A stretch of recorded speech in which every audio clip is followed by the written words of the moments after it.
Hurricane Larry has been intensifying as expected in the last 24 to 48 hours, substantially so in recent times, as it's now reached Category 3 status in the central Atlantic, and high-end Category 3 at that, according to the National Hurricane Center, who listed at 125 miles per hour.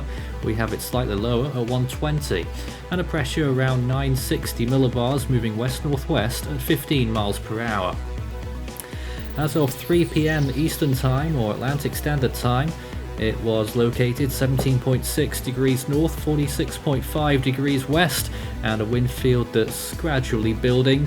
And there it is depicted on the map. It is now more than halfway across the Atlantic between Africa and the Lesser Antilles, 971 miles from Guadeloupe, 1004 miles from Antigua, 1261 from Puerto Rico, 1527 from Bermuda, and 2050 from Newfoundland.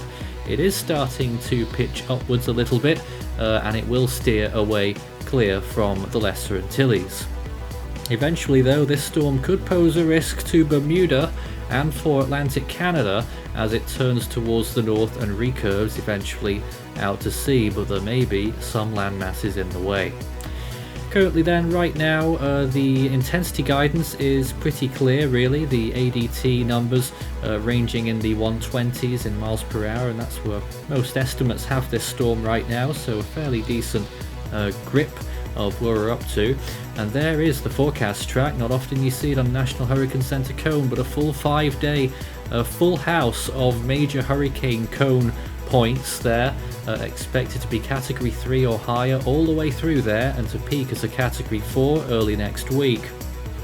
By the time we get to the later part of the week, the storm will approach Bermuda, and as you can see, it's firmly placed inside the cone, and major hurricane impact cannot be ruled out for that island at this time. Of course, it is a pretty hard place to strike directly, so there is probably going to be some amount of movement before we get to the final run-in.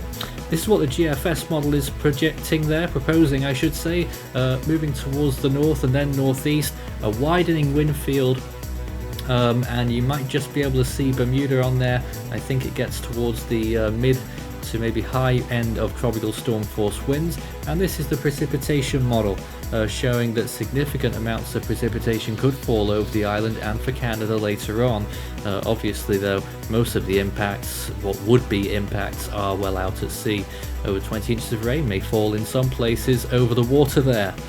Sea surface temperatures ahead of the storm are what will be fueling it for the foreseeable right now. Temperatures very warm indeed, 28 pushing 29 degrees Celsius, all the way up to Bermuda, and after that it will enjoy the current, the Gulf Stream, as it continues towards the north, and will survive a little bit longer. The forecast models show there generally a projected peak near where it is right now, although I think they're lowballing it. The National Hurricane Center calling for mid-range Category 4. I think that'll be a minimum.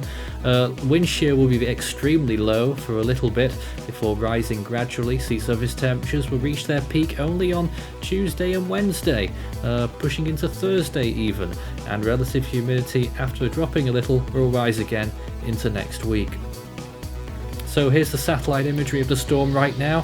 I would say probably a medium-sized tropical cyclone at this point, but it will start to grow as it continues to gather pace, and its wind field we expect will see some significant increase over the next 3 to 5 days.